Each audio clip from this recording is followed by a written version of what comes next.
Imagine Doc et Marty dans leur DeLorean qui repartent vers le passé pour réécrire des choses et améliorer le présent. Alors oui, je sais, en termes de ligne temporelle, c'est pas réglo, mais en hypnose, on peut. Avec l'hypnose, c'est un peu pareil. Ton conscient et ton inconscient ont un langage commun, l'imagination. Et donc, on va utiliser ça pour réécrire des schémas et que ça ait un impact positif sur ton présent. Et non, tu ne vas pas dormir, parce qu'ici, rien ne se fait sans toi. Tu gardes le contrôle. D'ailleurs, tu connais cet état depuis que t'es petit, quand tu te dis « j'étais vraiment dans la lune », ou que tu conduis et que tout d'un coup, tu te rends compte que « oh purée, je suis déjà là ». Dis-toi que quelque part, Marty sur un skateboard, c'est ton conscient. Et Doc, dans un train à pleine vitesse, super rapide, c'est ton inconscient.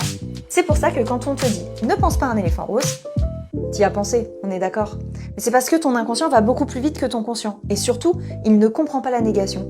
Dans « ne pense pas à un éléphant rose », lui va entendre « pense à un éléphant rose ». D'ailleurs, l'hypnose est reconnue aujourd'hui par l'Institut national de la santé et des recherches médicales. En bref, c'est juste un outil. Alors je sais, t'as peut-être entendu parler de certains types d'hypnose, mais en fait ça reste de l'hypnose. Si je te l'image, c'est un peu comme un tournevis. Un tournevis sur lequel tu peux changer les têtes. Ça reste toujours un tournevis, il y a juste des têtes différentes. Et ça permet de réconcilier ton conscient et ton inconscient pour reprendre les rênes de ta vie. Bref, comprendre comment ça marche, c'est déjà changer ton futur. Et ça, c'est déjà émettre.